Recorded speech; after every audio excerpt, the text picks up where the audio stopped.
Hey everyone, welcome back to Be Not Afraid. Today is a special Sunday episode. I don't usually film on Sundays, but Sundays I do. And this time it's going to be kind of an emotional one because we're going to talk about the after effects of the Tyler Robinson trial, and specifically the death of Charlie Kirk and how that affected us as people who were there. But then my friend Jean, who actually went to the trial one of the days, it was one day, right? Yeah, just one. Okay. So trials normally deal with the evidence and they deal with kind of the raw facts, but there's another side to that, and that's the emotion. That's the people who've been left behind. And a lot of people will say, well, what does it matter? You didn't actually know him, those kind of things. But when you're there is an effect. And who Charlie truly was, there is an effect. And so I wanted to talk to some of the people who are keeping what I call the quiet fire alive. And we'll get into why I call it the quiet fire at some time.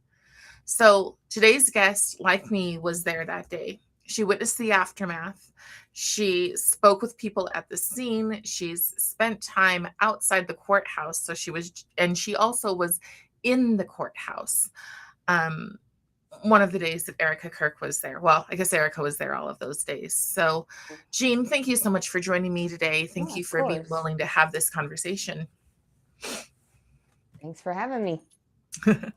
Sound a little bit, your volume seems a little bit down. Wondering if I should just raise So, it. I'm going to start with something very simple, but also very loaded. And that is, how are you doing? I'm doing well. I think this week was rough because it was not that I forget about it, but like seeing it rehashed in a courtroom instead of just replaying it in my mind is very different.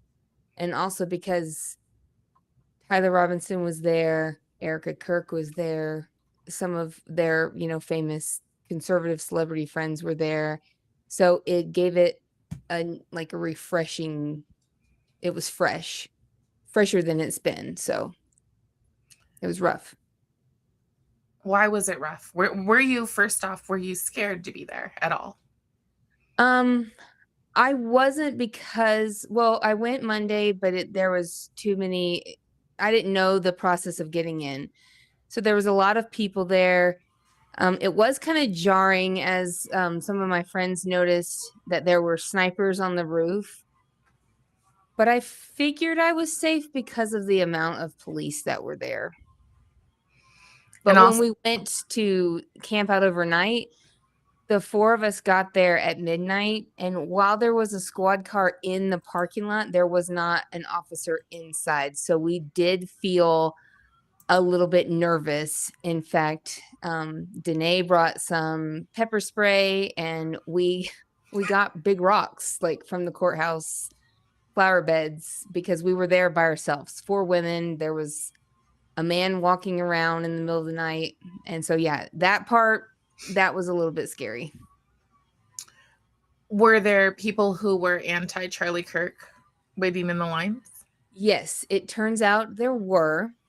There was specifically a podcaster who is along the lines of the persuasion of Candace Owens. Like she basically does her own podcast in that kind of style where she goes through the conspiracies and things like that. So she was there, and one of my friends that I was with, Danae, she actually had a pretty contentious interaction with her. Um, so she was there, and I found out that on Thursday, I believe, there was some kind of anti Charlie Kirk or anti Erica Kirk, I'm not sure which, in the courtroom, and they were kind of glaring and staring at Erica, which made me so furious. I wanted to wait out at midnight and go again on Friday, but I just couldn't. Um, what did you think? So tell me about how I've read kind of what the process is, but what happened when you were able to go in? I'm sure you weren't able to wear your freedom t-shirts. Right. Well, so the somebody came out at 7 and basically read us a list of rules about how we're supposed to behave. We cannot talk out loud to each other. We can't talk to the defendant or his family. We can't talk to the victim's family. We can't nod our heads. We can't make any noises like mm-hmm or mm-mm. We can't make any hand motions, anything like that. Absolutely no electronic devices in the courtroom at all. We weren't allowed to talk to anybody. We just had to sit there. And I, myself, and Haley, my friend, were wearing freedom shirts. And before we were allowed in, they told us we had to change, and we couldn't show support for either side. And Danae had on a Crisis King hat that said Charlie Kirk on it. So they made her remove that as well. They actually didn't see my bracelets for Charlie Kirk until I was walking through the metal detector, but at that point they told me I also had to remove those. Jean, for anybody who's listening who, it tends to be that people who have feelings of kind of hatred or whatever towards Charlie, what made you like him? Well, I agreed with probably 95% of the things that he said. I really loved that he was bold. And I mean, I think it's pretty clear he was a genius. The things that he was able to express, like, I could never debate that way because when I'm worked up, I forget everything that I know. And it's later, oh, I should have said this. But he was such an encyclopedia of knowledge and could recall it in an instant. So I was fascinated by him as a person, how smart he was, but also just how bold he was in his faith and in his conviction about our country. That's what made me like him. You say that you agree with him. I mean, you know that he's been called a racist, a Yes. homophobe, a Mhm. sexist. Do you agree with those ideas? Absolutely not. As a matter of fact, I think I know, I think I've come across the chopped up clips of why people take him to be a racist and a homophobe and all that. But if you listen to the whole clip and really listen to him throughout, like debate after debate, he's very consistent in his messaging that he believes that skin color cannot stop us from doing anything that we work hard to accomplish, and that the only way we can be the best versions of ourselves is if we work hard, we build our character, and our skin has nothing to do with it. Also, he's a Christian, and he doesn't condone any type of thing that's considered a sin. So in his mind, telling the truth is true love, and I agree with that. It doesn't matter how someone feels about the truth. If I don't tell them the truth, I don't respect them, I don't love them, I don't care about them. And so I agree with that. Well, and both of us were able to go to Arizona where we Hmm. saw the Rise group, the Rise organization. Right. And I don't think a lot of people understand that Charlie actually started Blexit. He Yeah. funded it. Hmm. And we got to see all of that, right? I know it was really incredible and so inspiring just to. I remember even the opening prayer just had me in tears. Like the vibe in those events that we were at was just, it was fire for my soul, you know? It was so good. Right. And I think people need to understand that. So this he brought in tons and tons of um black just black everyday people and made them Hmm. influencers Yep. and pastors. We were at one breakfast that was just filled with a lot of pastors, and he brought these people in because he wanted to see the community rise. He wanted them to stop living by lies. Another one that I heard that really stood out to me, because where we live, it's quite gender inclusive. And so listening to this one young man just rage against homosexuals, and Charlie, that's the only time I've ever seen Charlie get mad. I don't know if you've seen that video, but Charlie gets mad and he's just like, we need a big tent. We Yeah. need a big tent. We don't have to agree on everything to say that we agree on certain principles. And it was just interesting to me to watch because I didn't know anything about Charlie. I mean, I knew a little bit. I've seen like little tiny clips here and there, but I really he wasn't in my wheelhouse of the things that I watch, right? Yeah. Mm-hmm. He appealed to the college crowd. Mm-hmm. Um, and so to watch him suddenly, um, the reason why he came into my orbit was because a bunch of leftists came in and started saying a bunch of stuff about him and giving me links. He would have thought you were this and blah, blah, blah, blah, blah. Yeah. And so I followed the videos and I watched them for myself. And I was like, wow, well, I actually agree with this. He's not Yeah. actually saying I would be this. He's Mm-hmm. saying a bunch of people who said, I got my position because of DEI. Right. He was, it was very specific towards them.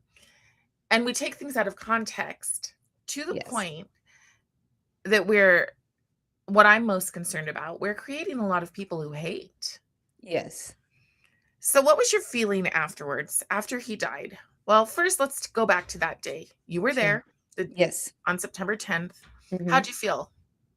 Well, I remember how incredibly happy I was. I remember that you were singing and kind of dancing, and everybody was just, it was amazing. The vibe there, patriotic, everybody was happy. Our friend Ashley's kids were on a little blanket eating their lunch, and everybody was being kind to each other. Everybody was excited to be there.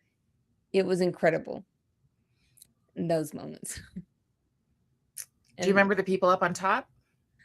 yes, I do. I remember seeing them, and I remember somehow they got moved over, but they were like right above us. And I remember that they were screaming, F you, Charlie, but of course, saying the actual word. So that Yeah. was, interesting. Do you remember the signs that they had? Did you? Yes, I do remember them. I remember one that you saw as well. I was here when Utah turned blue. And then just the standard, fascist and Right. racist things like that. Right. And also, I think the other thing that stood out to me was Jesus wouldn't do this. Kind of, you know, Yeah. weaponizing what faith is, or specifically what the Bible says about Yeah. something. I think those for me, they put a little bit of a damper. I was watching those people. I was most cautious of those people. Honestly, I would have expected them to throw fruit or something. Yeah. That's as bad as I thought it was going to be. Yeah. Um, so so you were a fan of Charlie for a long time beforehand. Yeah. Okay. For several years. Okay. All right. So the moment that it happened. Yeah. I was behind that bush because I didn't bring a hat that day. I wanted to buy one, but they weren't selling them. Charlie was just throwing them out, and I didn't catch one. So I knew we were going to be there for a couple of hours. Charlie had said as much. So I went behind, I left you guys and I went behind that first kind of cement block where there was a bush providing some shade. So that's where I was when it happened. And I thought it was a firecracker at first. And it was like, then my brain caught up because of the reaction of the people that I was facing that were looking towards the tent. And the look on their face was just of sheer terror, like men, grown men gasping and, audibly like just shaken by what they had just seen. But I feel like I was spared. It was a great, great mercy to me that I didn't see it happen, I guess. Yeah, that's how I feel too. And I have never watched the video. Um, Yeah. I have no desire to ever watch the video. Yeah. Um, In the but days after I did see the video, unfortunately, because I'm sure it happened with you as well. People were flooding my inbox with videos of him, and I just came across one without knowing, so I did see it, but I definitely don't have any desire to see it again, or in 4K like the judge had to watch it this week. So. right. Now, the day that you were there, was there any Mhm. kind of big evidence that was presented? Yes. So when I was there, they went over all of the surveillance footage of him on campus, which was so surprising to me because I knew that they had footage of him on campus, but I was unaware of how many times he visited the campus. And so I took pages and pages of notes. But they tracked all of his movements on campus that day. And I had gotten there early at 10, as you know, to save us a good spot. And that was his first visit that day, was around 10 a.m. So it was pretty shocking to me to hear that he was there that early. And then he went to the Turning Point PPUC. tent. You know, that Yes. was Yes, that was very, very scary to realize. Also, that he ate lunch. This might sound weird, but it just seems odd to me that it seemed like it was going to be like he was doing normal things that day. okay. You know what I mean? Like going to lunch, and he had planned on going to work the next day. What did you think about what do you think about him being in the room with him? It was really weird. So the on Tuesday was actually the second hearing that I went to. I went to an earlier one, and the first time I saw him, it was weird because I felt like I was closer in proximity to him than I even was to Charlie that day, and it kind of like my breath like caught in my chest because it was just, it had to be a monster, right? It had to be a monster that would murder an innocent man. But it really is this thin, frail, pale, almost like unhealthy looking young man. So I was taken aback at really just how weak he looked. Did you hear him talk? I could barely hear him say hello to the judge, and then I think there was a question where he said yes, but he spoke very, very softly. So I could barely hear him where I was. Did you hate him? No, I can only feel pity for him. I feel sad for anyone who would hate another human being, period. Hate is like poison to our souls, right?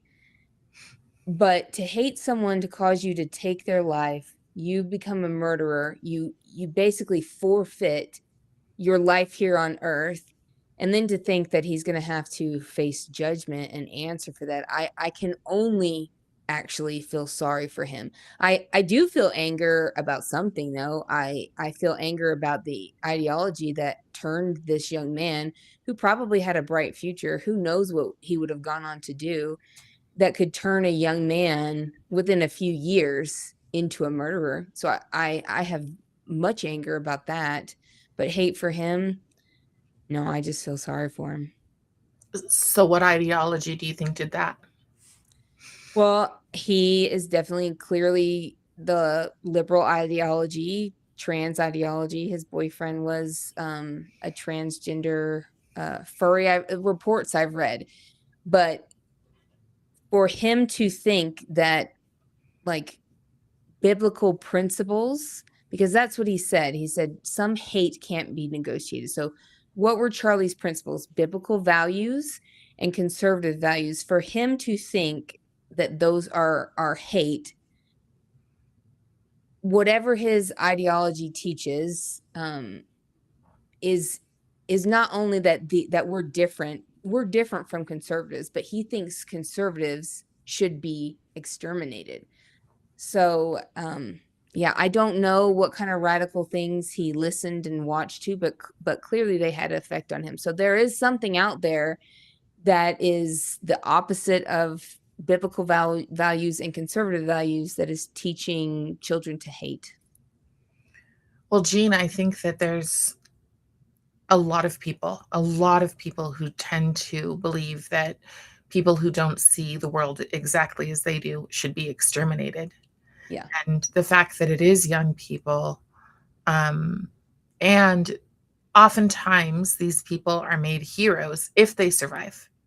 So some Mm-hmm. of them will go in and, shoot up a school and take their own lives. But those ones who are going to jail are oftentimes made out to be heroes. Well, I can just tell you something that was shared with me. Somebody who spoke to a sheriff's or some sort of correctional officer who works in the jail he's in said that Tyler Robinson is being sent money from fans and love letters, and that he has more money in his commissary account than this guard has ever seen any inmate have. Yeah. So he can get whatever he wants, obviously within the confines of the jail, but he's I think that's one of the reasons why he shows no remorse is because people are telling him he's a hero. He felt like Charlie Kirk his life had to be ended, and people are telling him that he was right.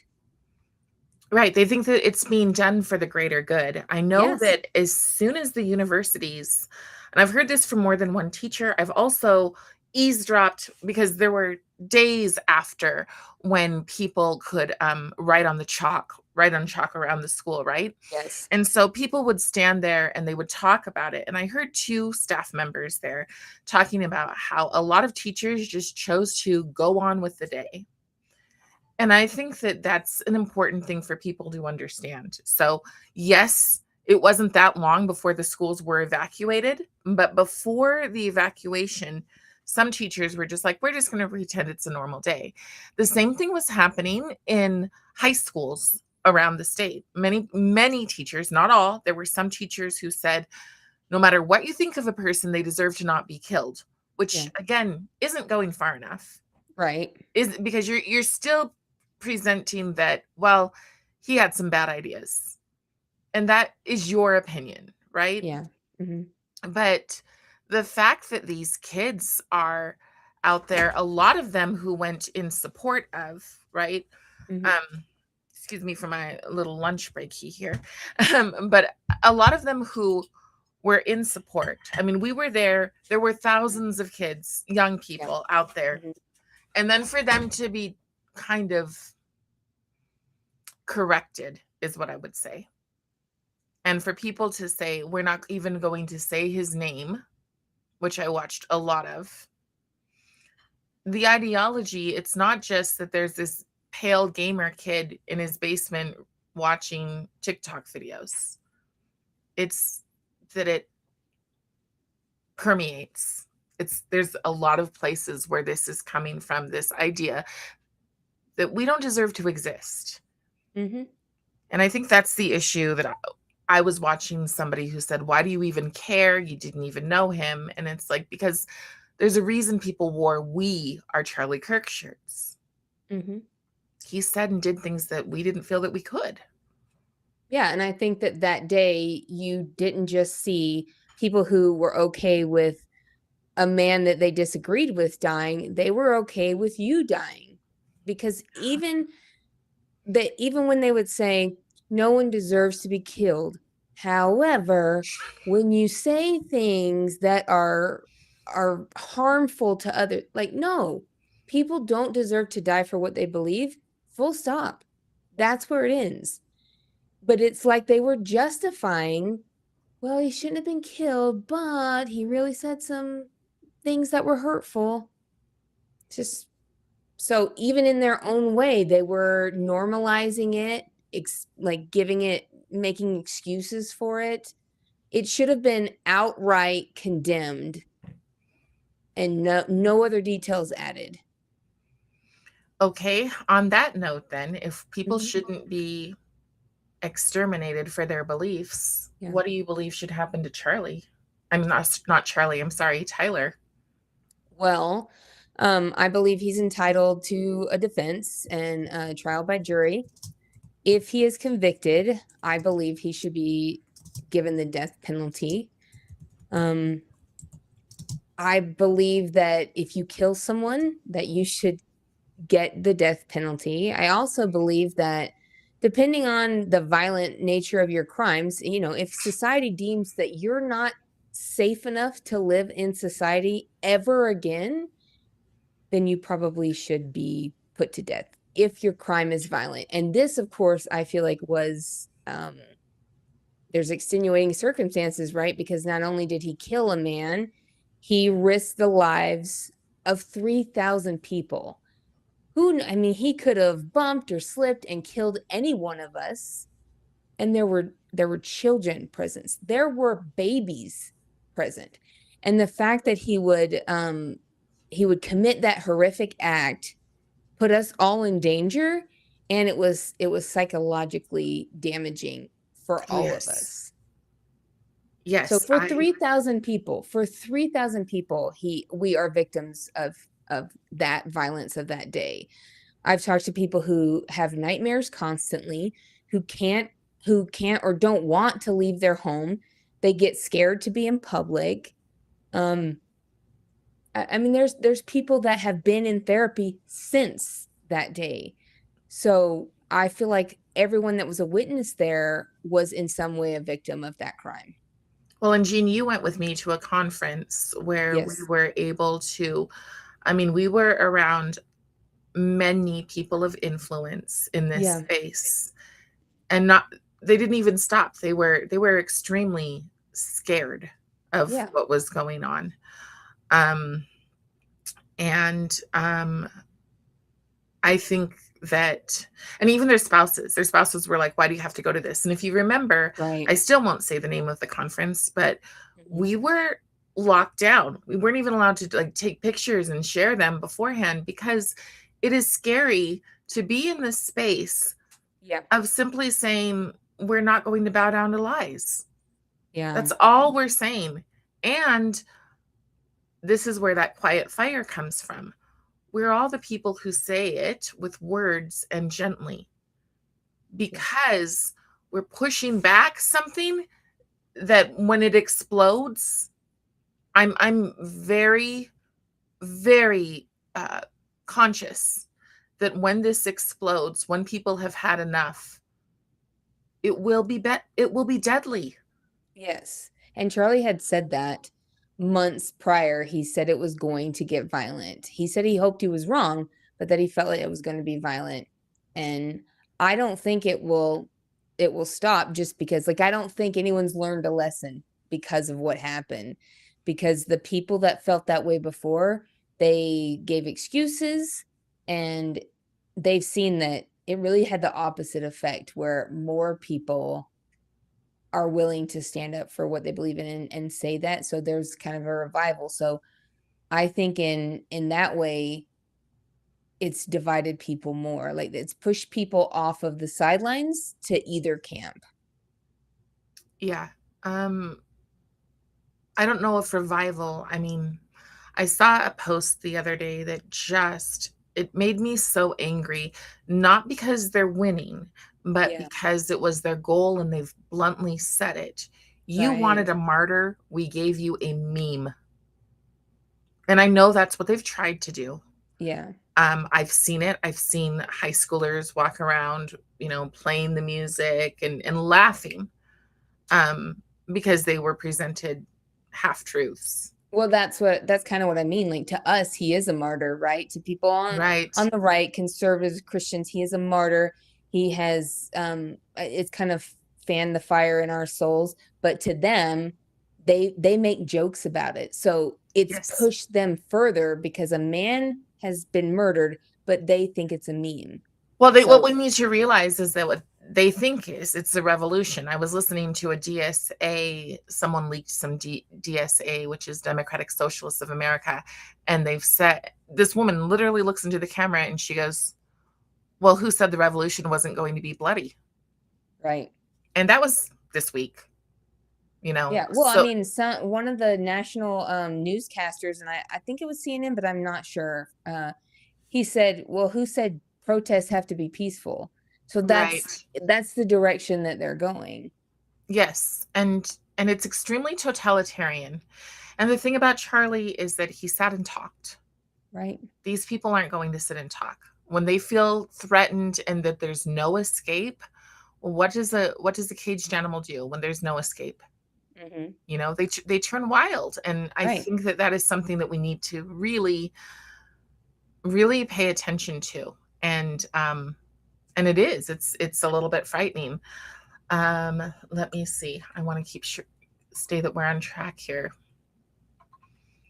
Okay, So, so these people who are going through mental health crises, who Mhm. are, this most striking thing for me, one school that I'm aware of had a beautiful vigil, but the kids were saying, "We have been taught to stand up for what we believe in.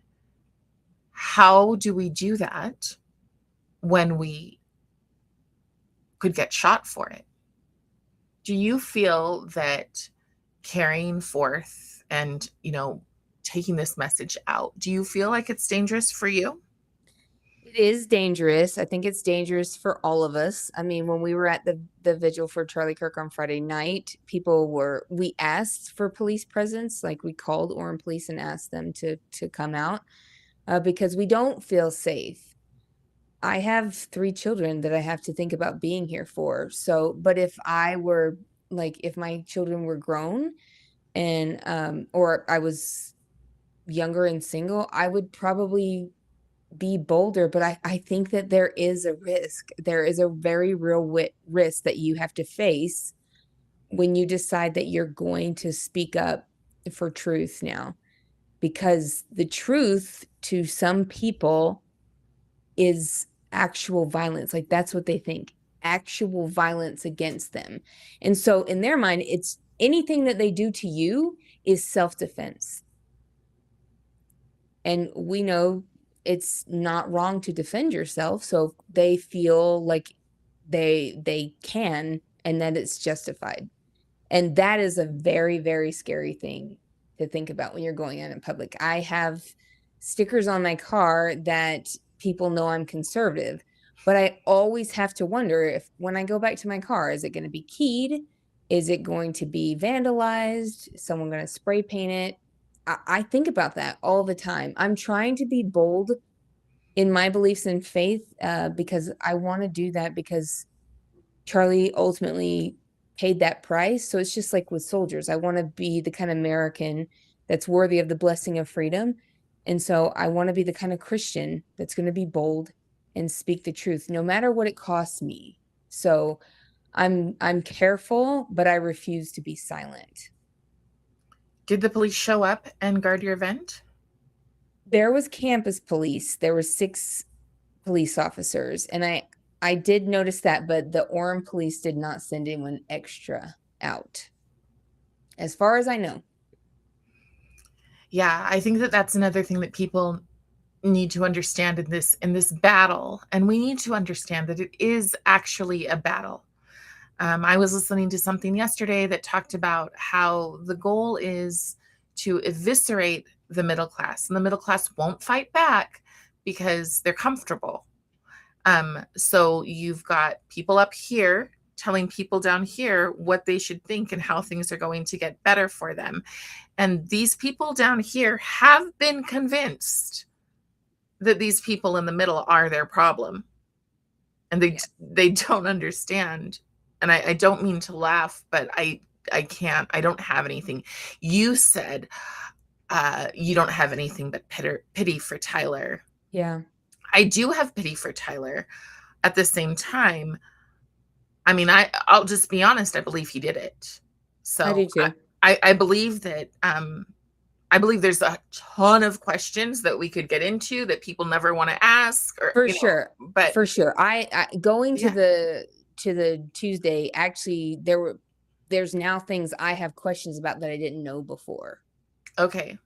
Do you So, want to yeah. answer? Do you want to address any of them, or Sure. I yeah? don't know that they have anything to do with the actual murder, but there was a bullet found on another rooftop. That's what the defense brought up. Now, the witness had, in my mind, a believable explanation was that a cop cleared his weapon and didn't pick up the round. That is something I believe could happen, but of course, that's a huge question. And then the witness answering the question didn't know what caliber bullet it was. So that to me was like, why wouldn't he know that? So I think these are answers that I'm going to get during the trial when it's really about getting down to every detail of the facts. But this was just a preliminary hearing to see if we have probable cause to go to trial. So I'm trying to be patient with those questions that I have. I think that they're going to be answered in the long run. But I still do wonder if anyone had prior knowledge. The his roommate and boyfriend, his DNA was on the screwdriver, on the towel, on the rifle. Now this could just be because they lived together, but I would like to dig further into that. It was on the rifle? Are you sure? Yeah. Okay. Oh, on the rifle? I guess I I don't think the know. Dremel, Oh, okay. Yes, the the tool, Dremel. right? The tool, yeah. So those all that DNA could have been on that stuff because they lived together. But I do want to see the defense pick it apart because I want to know the truth. And one of my friends, Brandy, she said if she were on the jury and had to decide not only between his guilt and his innocence, but his life and his death, like because of the sentencing part, she would need to know without a doubt that he did it. So these are questions that are going to have to be answered. Even if I think he did it based on what I've read, the jury they have a responsibility to know for certain that he did. I'm very concerned about that. Me too. I don't think people understand how ideologically captured and divided Utah is. It is a Yeah. full on line right down the middle.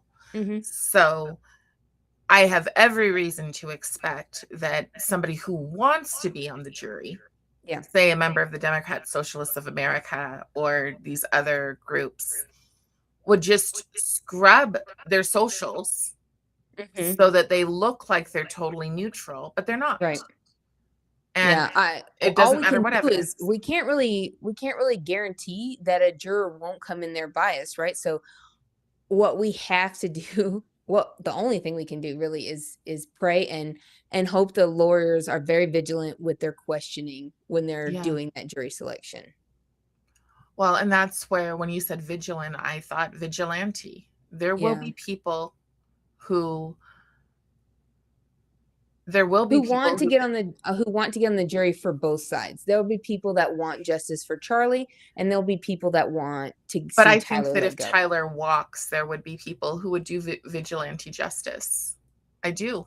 And Yeah, and that is a these are scary thoughts and scary places to be. I scary would like times. to know who's funding, who's filling up his, what did you say, commissary? Yeah, his Um, commissary account. yeah, I would like to know those kind of things. Me too. But what I really want is for people to stop um, just blindly trusting everyone. Like Yeah, if there's video evidence, then there's video evidence. yeah. And at what point do we say, all right, well, that's truth. And I thought it was something different. I thought that wasn't there, but it is. Yeah, it's really not a big deal to be wrong. We're all human. We make mistakes and we make our choices based on our limited knowledge. So it's nothing to Yeah. be wrong. But I feel like if you refuse to admit when you're wrong or you double down and make the explanation even more like out there ridiculous, that's when it's a dangerous territory, right? Because I love a good conspiracy, but we have to judge the actual evidence. All right. First off, how do we preserve for this next generation? How do we help them to be strong, to be courageous, to be not afraid moving forward?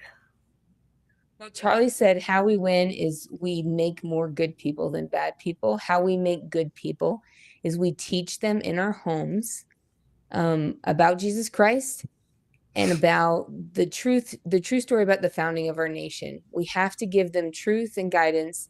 And then ultimately the decision is theirs, what they do with that when they go out into the world. But if we train a child in the way they should go, we just have to do our best and then leave the rest in the Lord's hands, because ultimately there are people who are going to stray from what they were taught as kids. I mean, Tyler was brought up in a religious family, a conservative family, and he went the exact opposite.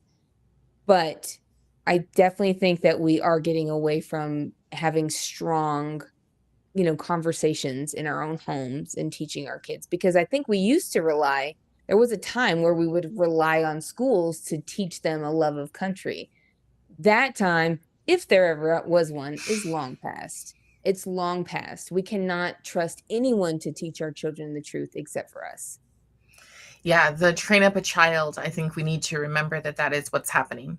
These Yeah. people are being trained to be a red guard. If you don't know what a red guard is, I highly recommend that you go and look up Mao Zedong. Look at how the children were trained. Look at any cultural revolution. Look at Pol Pot. They specifically separated the children from their parents and they had them repeating things. No, they didn't have social media. They had them all in a room saying chants together, kind of like you will hear at any protest. You'll hear Mhm. people say chants. You convince them, you consume them with a fear, and also you convince them that they are virtuous Right. in their battle Mhm. against truth, because they're literally taught the truth. And I do want to separate. Look, if you follow me, you know that I am a Christian, but I don't believe that Christians are the only good people. Of So course. you Yeah. can be an amazing based person Mhm. without going down this road of violence, going down this, Right. because you've got a video game version of what a cultural revolution looks like. You've been kind of desensitized to the violence. Yeah. Oh, there's just another one. Oh, well, I watched you. This is where my questions come from. I watched Utah's leaders, many of them, get together days after Charlie was killed and have an event called the Turn Towards Us um, Mhm. event. And it was a bunch of people who believe everything Charlie didn't believe, and they were the people holding the press conference. Yeah. Those are the kind of questions that I personally have. And when people are like, oh, you just trust blindly, no, I don't. But if Right. the evidence is in front of me, I'm going to look at that evidence versus some influencer who's Yeah. going to say whatever for clicks. Yeah, because every piece of evidence, like you can find a YouTuber who believes one way and one who believes another way. I have seen so many military people, half of them say, no way that caliber bullet could have done that, and half say, actually, it's totally possible that that bullet could have done that. So you have to like you have to do your own research and you have to pray for discernment to be able to know what's true. You do have to trust some people. You don't have to blindly trust them, but you have to consider who they are, what their message is, what their motivation is. And someone who is paid that like their job, how they feed themselves is clicks. That's not always the best person to take advice from. Yeah. Um, I think that we had somebody trying to get on. I don't know if she wants to try to get on. I would let her on for the last 15 minutes here. I wanted to pull up something though. Um, so your friends, how are they doing? Like, you were just at a vigil, and Yes. at the vigil there were threats. Yes. So we had YouTuber Josh Carr, who was actually in the courtroom Thursday or I believe Thursday or Friday. He was in the courtroom and he's been covering the preliminary trial. They're trying to dox him. He received death threats. So because of his family's safety, he didn't feel safe to come out and speak. So he wasn't able to make it. There were death threats on him. Mhm. Keep going, lady. Yeah, my friends that I was with, we're all doing okay. I mean, we everybody struggles in their own way. Everybody heals in their own way. Like I said earlier, people have had nightmares. People get scared in public settings. So everybody has a different level of trauma and healing.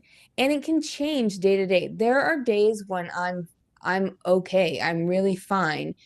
And then days where a random video will just make my heart break all over again.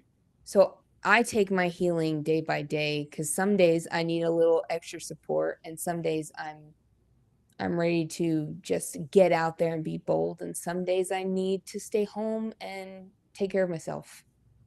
Yeah, I definitely have moments and sometimes days when I'm just like, I just want to cover my head in my blanket and Yeah. just escape the hatred, the vitriol, whatever else. But I also believe very much that especially these younger generations need to see another generation stand up.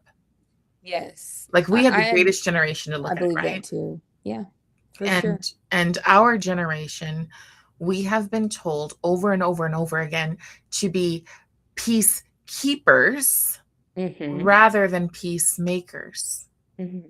Peacemakers means there's work involved in that, right? There's have to you have to keep going. It doesn't matter if you want to cover your head in your blanket and just, let the world go. And you can allow yourself to do that, but you have to keep going. And so many people, Yeah. they're scared to. And if Yeah. they're scared, that other side wins. And we Right. don't even know what kind of fear and terror they will rain down simply because they've been taught to hate, Yeah. which is so I have this thing that I wrote, and it's, he wasn't a meme, he was a quiet fire. They refuse to speak his name, yet demand we remember the worst. But people haven't forgotten.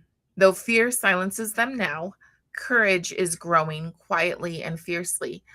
And you guys, that courage needs to be gentle. It needs to be rooted in faith. It doesn't matter that you've been taught that faith is evil, faith is hatred. It is the one thing that's going to save us from a bloody mess. Yeah. For sure. One day they'll say enough. Students will see through the lies in the classrooms, and they're already starting to see it. They're already Yeah. like, go ahead.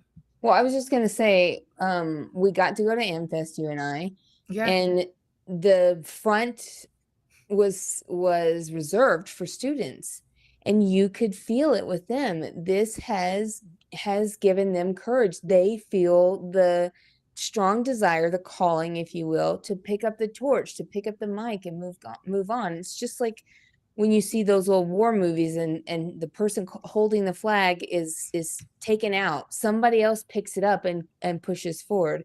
And that's what I think, that there will be people, not, you know, I don't know how many, but there will be people.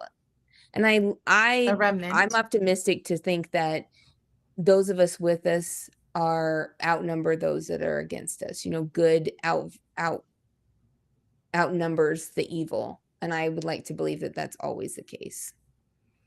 I I hope we're hope you're right. right. I very much am concerned when the narrative is pushed in schools.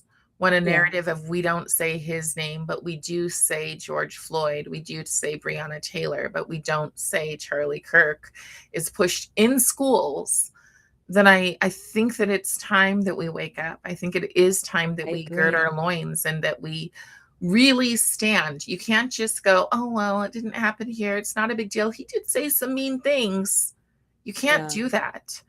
Well, I want to share this. I saw this quote when I went to the Holocaust Museum, Yeah. and I don't remember it word for word, so can't quote me or look it up, but it said they came for the socialists, and I didn't say anything because I wasn't a socialist. They came for Hmm. this, and then they came for me, and there was nobody left to speak for me. And that is what we have to speak now. We have to speak out for anyone who is being bullied and not allowed to speak the truth. So we need to condemn violence on all sides, no matter where it comes from. And we have to encourage dialogue, debate. And I think the reason it got the way that it has in schools is because we kind of allowed or trusted people to teach our children. And we cannot do that anymore. We No. shouldn't have probably ever done it, to be honest. you know? Yes. Yes. On that note, though, I do know that there are some amazing teachers, and I do know that some For sure. people, I don't know if you've seen that video of the guy who was like, the day Charlie Kirk died, I was like, good, he deserved it. And then he's completely Did. changed. I did see that. That is happening across the country, and It is. I love that. I feel like that is the moment that it really doesn't matter what trolls come into the comments and say whatever they do later on. Yeah. The fact is that people have woken up and realized, "Oh, we are the baddies. Yeah. We are the people who That's hate." my hope, is that as this faction of Democrats or leftists, whatever you want to say, as they get more violent, there will be people that will realize, hey, this is not right. Same with extreme people on the right.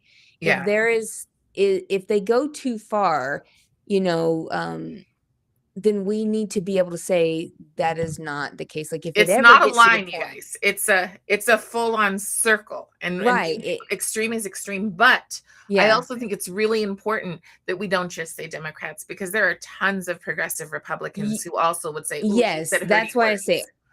on the left or the right, if there are people that believe that violence is an appropriate response to dialogue, we have got to condemn that and stop it immediately. We cannot allow ourselves to get to that point where we are killing each other. Right. That will not make things better at all. Right. It's I, because it's getting to this point because we dehumanize people that disagree with us. That's what the problem is, so that we can justify how we treat them. I mean, I look at the way Erica Kirk has been treated since this, and it's really been just horrifying to watch. This woman who is completely innocent, his friends, his family, all accused of being involved in his murder. That's but it dehumanizes them, and that's why they're like, oh well, they must have been in on it, so it's okay to treat them this way. It's okay to tell someone that they should off themselves, or you hope their daughter gets, you know, attacked, things like that. That's coming when yep. when you no longer see someone as human. It makes those words okay in their mind. It's crazy. And I think people need to realize that that again is not it's not an extreme viewpoint anymore. There are Oh, kids in school who are getting those kind of threats. yes. And some of the extremists that you guys are watching, you guys, they're putting kids' faces in the front of it. Mm-hmm. That's personal to me because it's my kid Right. that's getting put in the front of this. And it's like, you don't know who can handle it and let it roll off their shoulders, and who is going to go, why is the world attacking me? I don't want to exist anymore. You have no Yes. idea which kid, which person is going to feel that way. Yeah. People are, they're afraid. And this is, again, part of the left. Destiny said conservatives need to be afraid to go out in public. Mm-hmm. Okay. So, this, again, this is real. Yeah. And I do want you to leave having some hope and having some love for your fellow man. But you also need to recognize, because knowledge, as I always say, knowledge is power. You For have sure. to recognize that there are children being taught to not love their fellow man, Mm-hmm. that their fellow man is less than human if they are guilty of wrong think. Right. Um, just leave us with something beautiful. Well, I will tell the story of our interaction with Erica Kirk. We went to the courthouse because we wanted to be there for Charlie. I personally wanted to be there to represent the 3,000 people affected by that day. That didn't have any, I knew his friends and his family would be there. I wanted someone to represent us. But my friend Danae had said multiple times, I just wish I could give Erica Kirk a hug. And her pain and grief, you could feel it thick in the air, because we were all so just sad to relive those moments. There was a time where, and we had all cried at one point or another as the evidence was shown. But there was one point that my friend Danae put her head in her hands, And not only was it emotional, we were exhausted. I mean, we had to stay up all night, but so just out of just needing to grieve, she put her head down in her hands, and then she feels a tap on her shoulder. And she looks back, and that made me turn and look back, and Erica Kirk is reaching out to hand her a tissue. This woman, experiencing the worst pain and grief of her entire existence, paused to show kindness to my friend, whom she had no idea if Danae was a Charlie Kirk supporter or if she was of the conspiracy minded, wanting Tyler to go free. Erica Kirk had no idea who she was. Erica Kirk showed kindness. And if someone who's experienced that kind of ugliness and hate in the world can still love and be kind, there is hope for the world. There is hope. There's just, we have to fight to keep that hope. We can't just sit there. I love that. Yeah.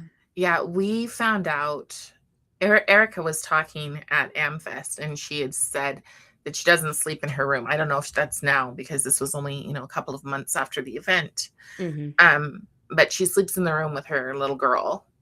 And the fact that she's been denied grief, right, is so, that might be one of the cruelest things that I've heard on an emotional level. She's not only been denied grief, so many people have exploited her pain.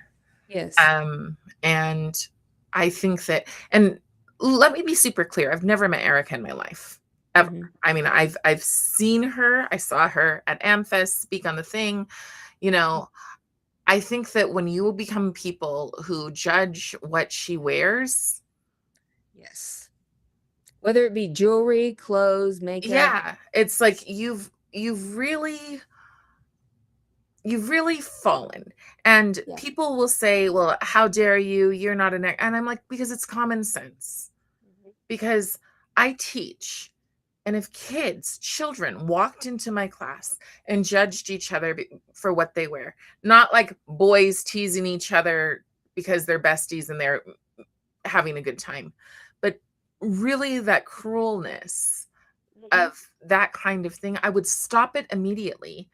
And it's sad to me that that kind of thing needs to be said. And I do think it needs to be said, because you've got to call out evil or it metastasizes.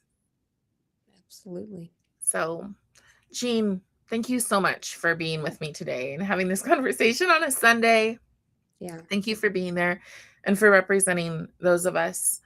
There's no way I would have been there, because I would like the drama for my own family to just be done, right? Yeah, that's why I didn't think I could go back, because after my friend her video about it went viral and it was all over the news, people were accusing her of being involved in it, of the whole story being fake. And I just thought if I went back there and they just recognized this again, it would definitely seem like it.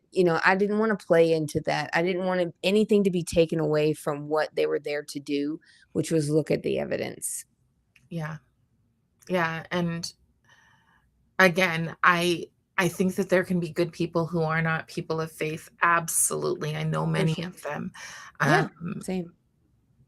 At the same time, please pray for Utah, because they could present all of the evidence in the world. And one, if people are broken so that they don't trust in anything, they may vote because they just don't trust in anything.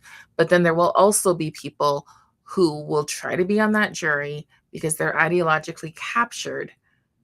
Yes. And they feel like the final nail in the coffin is to watch the person who killed someone in front of children. And it wasn't just that the children were put at a risk. It was specifically to send a message. Yeah. You speak up, we'll kill you. Yeah. And so that not needs just Charlie. to be dealt with. It wasn't to just Charlie. It was to all of us. It was to to all of everyone us. who feels that way. Yes. It was if you speak these things, we will kill you. Yes. That was You don't deserve to exist. yes. And like I said, there are people at very, very high levels who believe that, and they Mhm. just find these people useful. Yeah. They're useful idiots is the term. And Yes. so I hope that we can get to a place of common sense again where we can go, well, this is what the evidence shows. And this is what I was going to say, that, you know, I'll leave it with a bang, because I believe he needs to be executed, and I believe it needs to be public once, if he's proven, unless some irrefutable evidence comes out. Yeah. Then I believe that that's what needs to happen, because people need to know it's not open season on those who would dare to have a conversation. I agree. Ending someone's life for any of those reasons is we cannot allow that to happen in our society if we want to survive. Right. Well, Jean, thank you so much for this conversation. Have Thanks, a Kim. great day. Thank you too. Thank you. Bye. Love you. Bye bye. Love